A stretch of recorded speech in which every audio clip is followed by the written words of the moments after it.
ओम शांति। 14/5/24 की वाणी है। बाबा ने कहा, मीठे बच्चे आत्म अभिमानी बनो। मैं आत्मा हूँ, शरीर नहीं। यह है पहला पाठ। यही पाठ सबको अच्छी तरह पढ़ाओ। प्रश्न है, ज्ञान सुनाने का तरीका क्या है? किस विधि से ज्ञान सुनाना है? उत्तर है, ज्ञान की बातें बड़ी खुशी खुशी से सुनाओ, लाचारी से नहीं। तुम आपस में बैठकर ज्ञान की चर्चा करो, ज्ञान का मनन चिंतन करो, फिर किसी को सुनाओ। अपने को आत्मा समझकर फिर आत्मा को सुनाएंगे तो सुनने वाले को भी खुशी होगी। ओम शांति। बाप कहते हैं, आत्म अभिमानी व देही अभिमानी हो बैठो, क्योंकि आत्मा में ही अच्छे व बुरे संस्कार भरे जाते हैं। सबका असर आत्मा पर होता है। आत्मा को ही पतित कहा जाता है, आत्मा को ही पावन कहा जाता है। पतित आत्मा कहा जाता तो जरूर जीव आत्मा ही होगी। आत्मा शरीर के साथ ही होगी। पहली पहली बात कहते हैं, आत्मा होकर बैठो। अपने को शरीर नहीं आत्मा समझ बैठो। आत्मा ही इन ऑर्गन्स को चलाती है। घड़ी घड़ी अपने को आत्मा समझने से परमात्मा याद आएगा। अगर देह याद आई तो देह का बाप याद आएगा। इसलिए बाप कहते हैं, आत्म अभिमानी बनो। बाप पढ़ा रहे हैं, यह है पहला पाठ। तुम आत्मा अविनाशी हो, शरीर विनाशी है। हम आत्मा हैं। यह पहला शब्द याद नहीं करेंगे तो कच्चे पड़ जाएंगे। मैं आत्मा हूँ, शरीर नहीं हूँ। ये शब्द इस समय बाप पढ़ाते हैं। आगे कोई भी पढ़ाते नहीं थे। बाप आए ही हैं आत्म अभिमानी बनाकर ज्ञान देने लिए। पहला ज्ञान देते हैं, हे आत्मा तुम पतित हो, क्योंकि यह है ही पुरानी दुनिया। प्रदर्शनी में भी तुम बच्चे बहुतों को समझाते हो, प्रश्न उत्तर करते हैं। तो जब दिन के समय रेस्ट मिलती है, उस समय आपस में मिलना चाहिए, समाचार पूछना चाहिए, किसने क्या क्या प्रश्न पूछे, हमने क्या क्या समझाया, फिर उनको समझाना है। फिर उस पर ऐसे नहीं ऐसे समझाना चाहिए। समझाने की युक्ति सबकी एक नहीं होती। मूल बात है, अपने को आत्मा समझते हो या देह। दो बाप भी सबके हैं जरूर। जो भी देहधारी हैं उनका लौकिक बाप भी है, पारलौकिक भी है। हद का बाप तो कॉमन है। यहाँ तुमको मिला है बेहद का बाप। वह हम आत्माओं को बैठ समझाते हैं। वह एक ही बाप भी है, टीचर भी है और गुरु भी है। ये पक्का कर देना चाहिए। जब तुम किसको समझाते हो, जो जो तुमसे प्रश्न पूछते हैं उस पर आपस में बैठना चाहिए। जो होशियार हैं उनको भी बैठना चाहिए। तुमको टाइम मिलता है दिन के समय। ऐसे नहीं भोजन खाते हैं इसलिए नींद का नशा आ जाए। जो बहुत खाना खाते हैं उनको नींद का आलस्य आता है। दिन में क्लास करना चाहिए। फलाने ने यह प्रश्न पूछा, हमने यह उत्तर दिया। प्रश्न तो भिन्न भिन्न पूछेंगे, उनका उत्तर भी चाहिए रियल। देखना चाहिए उनको कशिश में लाया, सेटिस्फाई हुआ, नहीं तो फिर करेक्शन निकालनी चाहिए। जो होशियार हैं उनको भी बैठना चाहिए। ऐसे नहीं खाना खाया जल्दी नींद आए। देवताएं बहुत थोड़ा खाना खाते हैं, क्योंकि खुशी है ना, इसलिए कहा जाता है खुशी जैसी खुराक नहीं। तुम बच्चों को अथाह खुशी होनी चाहिए। ब्राह्मण बनने में बड़ी खुशी है। ब्राह्मण बनते ही तब है जब उनको खुशी मिलती है। देवताओं को खुशी है ना, क्योंकि उन्हों के पास धन महल आदि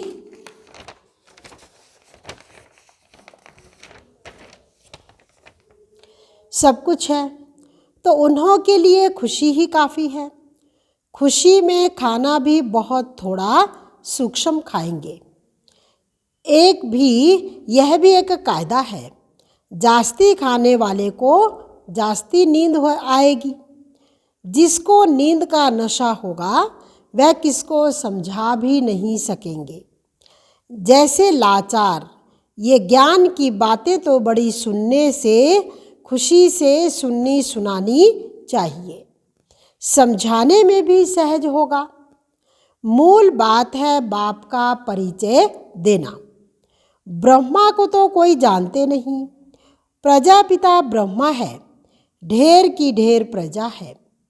यह प्रजापिता ब्रह्मा कैसे होगा, इस पर बहुत अच्छी रीति समझाना है। बाप ने समझाया है, इनके बहुत जन्मों के अंत में वानप्रस्थ अवस्था में मैं प्रवेश करता हूँ। नहीं तो रथ कहाँ से आए। रथ गाया हुआ ही शिव बाबा के लिए है। रथ में कैसे आते हैं, उसमें मूंझते हैं। रथ तो जरूर चाहिए। श्री कृष्ण तो हो ना सके तो जरूर ब्रह्मा द्वारा समझाएंगे। ऊपर से तो नहीं बोलेंगे। ब्रह्मा कहाँ से आया। बाप ने सुनाया है, मैं इनमें प्रवेश करता हूँ जिसने पूरे 84 जन्म लिए हैं। यह खुद नहीं जानते, मैं सुनाता हूँ। श्री कृष्ण को तो रथ की दरकार ही नहीं। श्री कृष्ण कहने से फिर तो भागीरथ गुम हो जाएगा। श्री कृष्ण को भागीरथ नहीं कहा जाता। उनका तो पहला जन्म है प्रिंस का। तो बच्चों को अंदर में विचार सागर मंथन चलना चाहिए। ये तो बच्चे जानते हैं, वह बातें तो नहीं है जो शास्त्रों में लिख दी हैं। बाकी यह तो ठीक है, विचार सागर मंथन किया हुआ कलश लक्ष्मी को दिया है। उसने फिर औरों को अमृत पिलाया, तब स्वर्ग के गेट खुले।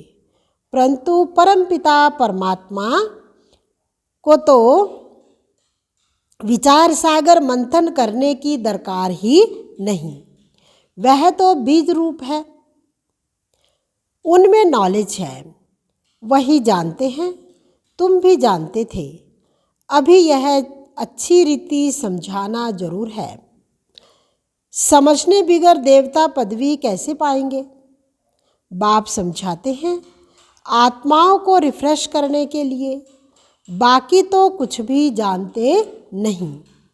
बाप आकर समझाते हैं, अभी तुम्हारा लंगर भक्ति मार्ग से उठा, अब ज्ञान मार्ग में चला है।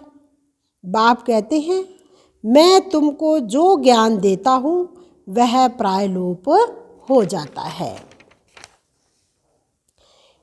एक है निराकार, दूसरा है साकारी। बाप समझाया तो बहुत अच्छा जाता है, परंतु माया ऐसी है जो कशिश कर गंध में ले जाती है, पतित बन पड़ते हैं। बाप कहते हैं, बच्चे तुम काम चिता पर चढ़ एकदम कब्रिस्तान में आ गए हो, फिर यहाँ ही परिस्तान होगा जरूर। आधा कल्प परिस्तान चलता है, फिर आधा कल्प कब्रिस्तान चलता है। अभी सब कब्र दाखिल होने हैं, सीढ़ी पर भी अच्छी रीति समझा सकते हो। यह है ही पतित राज्य, इसका विनाश जरूर होना है। इस धरनी पर अभी कब्रिस्तान है, फिर यही धरनी चेंज हो जाएगी, अर्थात आयरन एज से गोल्डन एज दुनिया होगी। फिर दो कला कम होगी, तत्वों की भी कला कम होती जाती है, तो फिर उपद्रव मचाते हैं। तुम सभी को अच्छी रीति समझाते हो, अगर नहीं समझते तो गोया कौड़ी मिसल है, कोई वैल्यू नहीं है। यह वैल्यू तो बाप बैठ बतलाते हैं। गाया भी जाता है, हीरे जैसा जन्म। तुम भी पहले बाप को नहीं जानते थे, तुम कौड़ी जैसे थे, अभी बाप आकर हीरे जैसा बनाते हैं। बाप से ही हीरे जैसा जन्म मिलता है, फिर कौड़ी जैसे क्यों बन पड़ते हो? तुम ईश्वरीय संतान हो ना। गायन भी है, आत्माएं परमात्मा अलग रहे बहुकाल। जब वहाँ शांति धाम में है तो उस मिलन में कोई फायदा नहीं होता। वह तो सिर्फ पवित्रता व शांति का स्थान है। यहाँ तुम जीव आत्माएं हो और परमात्मा बाप उनको अपना शरीर नहीं है। वह शरीर धारण कर तुम बच्चों को पढ़ाते हैं। तुम बाप को जानते हो और कहते हो बाबा। बाप कहेंगे ओ बेटे, लौकिक बाप भी कहेगा ना, हे बाल बच्चे आओ तो तुमको टोली खिलाऊं। झट सब भागेंगे। ये बाप भी कहते हैं बच्चे आओ तो तुमको बैकुंठ का मालिक बनाऊं। तो जरूर सब भागेंगे।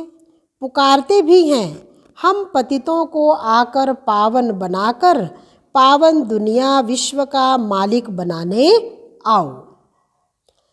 अब निश्चय है तो मानना चाहिए। बुलाया भी बच्चों ने है, हम आते भी हैं बच्चों के लिए। बच्चों को ही कहते हैं तुमने बुलाया है। अब मैं आया हूँ, पतित पावन भी बाप को ही कहते हैं। गंगा आदि के पानी से तुम पावन नहीं बन सकते। आधा कल्प तुम भूल में चले गए हो, भगवान को ढूंढते हो, परंतु किसको भी समझ में नहीं आता है। बाप कहते हैं हे बच्चों, तो बच्चों का भी उस उल्लास से निकलना चाहिए हे बाबा, परंतु इतना उल्लास से निकलता नहीं है। इसको देह अभिमान कहा जाता है, ना कि देही अभिमानी। तुम अभी बाप के सन्मुख बैठे हो। बेहद के बाप को याद करने से बेहद की बादशाही भी जरूर याद आती है। ऐसे बाप को कितना प्यार से उत्तर देना चाहिए। बाप तुम्हारे बुलाने से आया है। ड्रामा अनुसार 1 मिनट भी आगे पीछे नहीं हो सकता। सभी कहते हैं ओ फादर रहम करो, लिबरेट करो, हम सब रावण की जंजीरों में हैं, आप हमारे गाइड बनो। तो बाप गाइड भी बनते हैं। सब उनको बुलाते हैं ओ लिबरेटर, ओ गाइड, आकर हमारा गाइड बनो, हमको भी अपने साथ ले चलो। अभी तुम संगम पर खड़े हो। बाप सतयुग की स्थापना कर रहे हैं। अभी है कलयुग, करोड़ों मनुष्य हैं। सतयुग में तो सिर्फ थोड़े देवी देवता ही थे, तो जरूर विनाश हुआ होगा। वह भी सामने खड़ा है, जिसके लिए गायन है साइंस घमंडी। कितना बुद्धि से अक्ल निकालते रहते हैं। वह है यादव संप्रदाय। फिर हिस्ट्री रिपीट होनी है। अभी तो सतयुग की हिस्ट्री रिपीट होगी। तुम समझते हो हम नई दुनिया में ऊंच पदवी पाने का पुरुषार्थ कर रहे हैं, पवित्र जरूर बनना है। तुम समझाते हो इस पतित दुनिया का विनाश जरूर होना है। बच्चे आदि तो तुम्हारे जीते नहीं रहेंगे, ना कोई वारिस बनेंगे, ना शादी आदि करेंगे। बहुत गई, बाकी थोड़ी रही। थोड़ा समय है, उसका भी हिसाब है। आगे ऐसे नहीं कहते थे, अभी टाइम थोड़ा है। पहले वाले तो शरीर छोड़कर गए हुए हैं, नंबरवार पुरुषार्थ अनुसार जन्म लिया है। कोई यहाँ आए भी होंगे, दिखाई पड़ता है जैसे कि यहाँ का बिछड़ा हुआ है। उनको ज्ञान के बिगर मजा नहीं आएगा। माँ बाप को भी कहते हैं हमको तो यहाँ जाना है। ये तो सहज समझने की बातें हैं। विनाश जरूर होना ही है। लड़ाई की तैयारी भी देख रहे हो। आधा खर्चा तो इन्हों का इस लड़ाई के सामान में ही लग जाता है। एरोप्लेन आदि कैसे बनाते हैं? कहते हैं घर बैठे भी सारे खलास हो जाएंगे। ऐसी ऐसी चीज़ें बनाते रहते हैं, क्योंकि हॉस्पिटल आदि तो रहेंगे नहीं। ड्रामा में यह भी जैसे बाप के इशारे मिलते हैं, वह भी ड्रामा में नूंद है। समझते हैं ऐसा ना हो जो बीमार पड़ जाएं। मरना तो सबको जरूर है। राम गयो रावण गयो। जो योग में रह आयु बढ़ाते होंगे उनकी जरूर बढ़ेगी। अपनी खुशी से शरीर छोड़ देंगे, जैसे मिसाल बताते हैं ब्रह्म ज्ञानी। वह भी ब्रह्म में जाने के लिए ऐसे खुशी से शरीर छोड़ते हैं, परंतु ब्रह्म में कोई जाते नहीं, ना पाप कटते हैं। पुनर्जन्म फिर भी यहाँ लेते हैं। पाप कटने की युक्ति बाप बतलाते हैं कि मामे कम याद करो और कोई को याद नहीं करना है। लक्ष्मी नारायण को भी याद नहीं करना है। तुम जानते हो हम पुरुषार्थ से हम ये पदवी पा रहे हैं, स्वर्ग की स्थापना हो रही है। हम पढ़ रहे हैं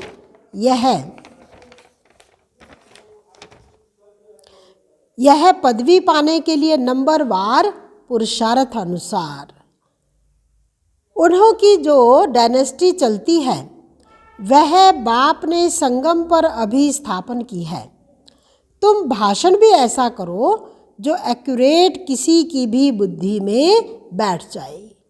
इस समय हम ईश्वरीय संप्रदाय और प्रजापिता ब्रह्मा की मुख वंशावली भाई बहन हैं। हम आत्माएं सब भाई भाई हैं। ब्रह्मा कुमार ब्रह्मा कुमारियों की शादी नहीं होती। बाबा ने कहा एक बाप के बच्चे हैं, तो बाबा ने कहा भाई बहन ब्रह्मा कुमार कुमारी हो गए, तो बाबा ने कहा फिर शादी नहीं होती आपस में। यह भी बाप समझाते हैं कैसे गिर पड़ते हैं, परंतु डर रहता है एक बार गिरा तो फिर की कमाई चट हो जाएगी। काम से हारा तो पदवी भ्रष्ट हो जाएगी। कमाई कितनी बड़ी है, मनुष्य पदम करोड़ कमाते हैं। उनको ये थोड़ी पता है कि थोड़े समय में ये सब खत्म होना है। बम बनाने वाले जानते हैं यह दुनिया खत्म होनी है। हमको कोई प्रेरक है, हम बनाते रहते हैं। अच्छा, मीठे मीठे सिकिलदे बच्चों प्रति माता पिता बाप दादा का याद प्यार और गुड मॉर्निंग। रूहानी बाप की रूहानी बच्चों को नमस्ते। रूहानी बच्चों की रूहानी बाप दादा को दिलवा जान सिकवा प्रेम से नमस्ते। ओम शांति। धारणा के लिए मुख्य सार है। पहला है ज्ञान को अंदर में घोटना है, अर्थात विचार सागर मंथन करना है। ज्ञान की आपस में रुहरिहान कर फिर दूसरों को समझाना है। सुस्ती व आलस्य को छोड़ देना है। दूसरा है देही अभिमानी बन बड़े उल्लास से बाप को याद करना है। सदा इसी नशे में रहना है कि हम बाप के पास आए हैं कौड़ी से हीरा बनने। हम हैं ईश्वरीय संतान। वरदान।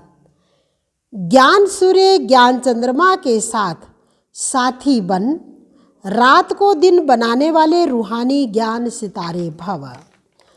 जैसे वह सितारे रात में प्रकट होते हैं, ऐसे आप रूहानी ज्ञान सितारे, चमकते हुए सितारे भी ब्रह्मा की रात में प्रकट होते हो।